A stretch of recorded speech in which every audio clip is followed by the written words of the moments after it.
There are a million different ways to compose a shot, and every minute detail of where you place your subject matters. So here are 5 framing rules and 5 ways to break them. Rule number 1, the rule of eye level framing.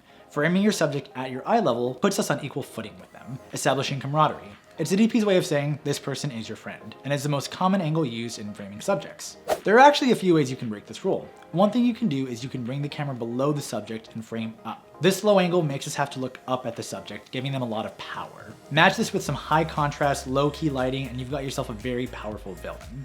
Alternatively, you can bring the camera above your subject and frame down. This high angle effect makes us have to look down at your subject, making them appear very vulnerable and much less powerful. You can combine these 2 angles in a scene to let the audience know exactly who is in command of your narrative. If you really want to break the rule, you can try getting a little fancy and get really high up, giving your viewers a voyeuristic bird's eye angle if you want your audience to feel distant from the subject instead of up close.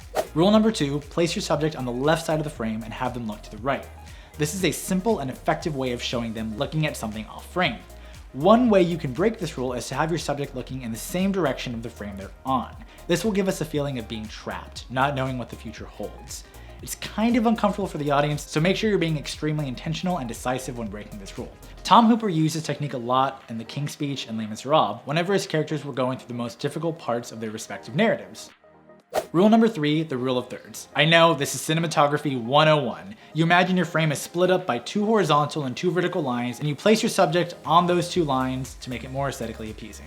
Since this is such a simple rule, I'm going to offer 2 ways to break it. One way is to center your subject exactly in the middle of the frame. This is especially effective when your environment allows for lots of symmetry.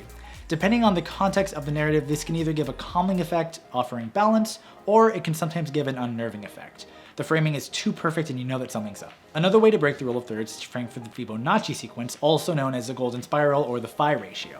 Now, I'm not going to get too into this because I could do an entire video essay on Fibonacci and cinematography, especially since it's found in nature and many famous paintings. But basically, instead of framing your subject perfectly on the left or the right third of the frame, you can frame them on the 0.618 of the frame. I know that's really specific. The golden ratio is an irrational number that goes on forever, and you definitely shouldn't spend too much time trying to match this framing exactly. But since this ratio is rooted deeply in our biology, it's extremely aesthetically appeasing if you can pull it off properly. Rule number 4, adequate headroom. When framing a medium shot, you generally want to leave just a tiny bit of room above your subject's head. For close-up shots, you can cut off a tiny bit of your subject's head, but you want to make sure that you keep all of their chin in the frame. Now, if you want to break this rule, you can go to an extreme close-up of your subject's face. Just know that it will probably give an extremely intimate, almost too uncomfortable feel, so be extremely intentional with this.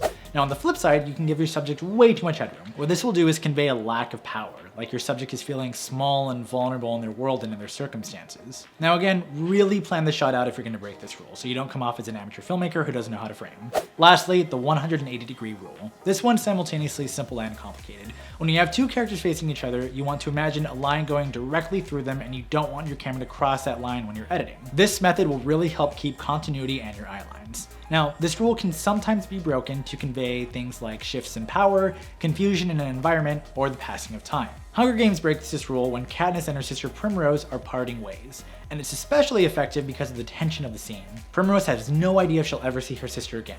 Again, be very intentional with this. In order to break the 180-degree rule, it has to be an invisible action or else you'll just come off as an amateur filmmaker. So, there's 5 framing rules and 5 ways to break those rules. If there's one thing you're going to take away from this video, it's that you should learn the rules really well, but then also learn how to break them really well. But what's your favorite framing rule to break? Leave a comment below and the best answer will win an Aputure M9. I'm Nerris from the A-Team, we'll catch you guys next time.